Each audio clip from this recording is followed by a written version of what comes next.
Halo guys, welcome back to my channel. So di video kali ini gue mau berbagi cerita pengalaman gue saat wawancara kerja sama orang Korea. Disclaimer ya, so jadi cerita ini berdasarkan pengalaman gue, so based on experience. Jadi setiap orang beda dan cara wawancara setiap perusahaan juga beda.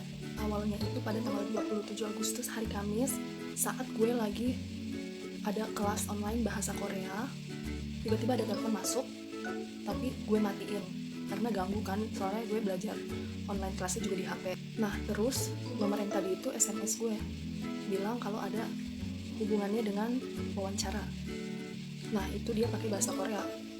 Terus gue kaget dong, wah berarti nih orang Korea dong yang tadi nelfon gue. So pas kelas online udah selesai, gue SMS balik kalau kelas gue udah selesai nih. Terus gak lama dia telepon gue balik lagi. Jadi di percakapan telepon pertama itu intinya dia ngejelasin kalau ada temennya baru datang dari Korea ke Indonesia dan punya perusahaan baru. Nah, gue diundang untuk wawancara. Terus gue bilang, tapi saya bukan jurusan bahasa Korea kan, saya masih belajar juga dan masih les gini. Terus katanya ya udah nggak apa-apa, coba interview dulu. Terus hari Senin tanggal 31 Agustus dia nelfon lagi, dan inti percakapan di telepon kedua ini adalah nentuin hari dan tanggal wawancara. Dia bilang besok gimana, tanggal 1 gitu, hari Selasa. Terus gue bilang, wah saya nggak bisa, ada kelas online bahasa Korea, gimana kalau Rabu? Terus kata dia, oke, hari Rabu jam berapa? Terus gue bilang jam 1. Jadi tuh yang nentuin wawancara itu gue gitu, bukan ya CEO PTA, ini kita sebutnya PTA ya. So jadi tanggal 2 September hari Rabu gue fix ke perusahaan itu, PTA.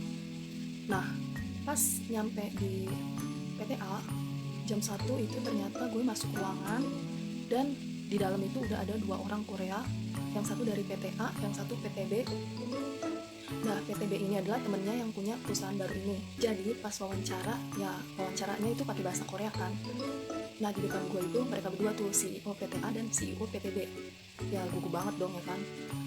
CV gue juga pakai bahasa Korea karena CEO PTB itu cuman bisa bahasa Korea, nggak bisa bahasa Indonesia ataupun Inggris. Sedangkan CEO PTA ini dia udah lumayan lama lah di Indonesia, jadi bisa sedikit bahasa Indonesia kan. Pas wawancara itu ditanya apa aja sih? Jadi ditanyanya itu ya seputar kita doang sih, nggak kayak proses wawancara Indonesia gitu kan, kayak formal banget. Jadi kayak misalnya ditanya, udah nikah belum gitu, terus umurnya berapa, terus punya sertifikat topik apa enggak, bahasa Koreanya udah sampai mana, terus kayak gitu aja. Nah pas wawancara itu kan mereka ngomong bahasa Korea cepet banget kan, dan terus aku ngerti gitu. Terus gue bilang dikit, kadang juga nggak tahu gitu.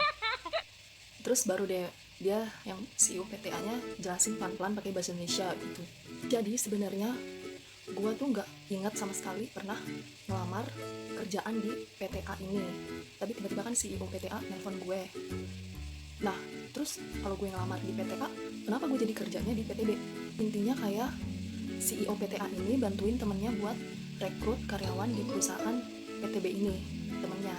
Sama aja kayak gue direkomend CEO PTA untuk kerja di PTB.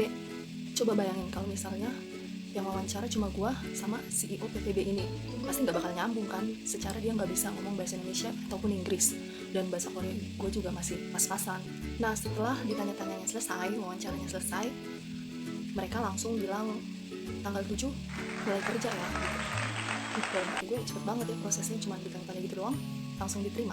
Padahal tuh bahasa Korea gue ya nggak bagus-bagus banget, gue bisa ngerti apa yang mereka ngomong lumayan, tapi pas balesnya itu mikir dulu kan di otak.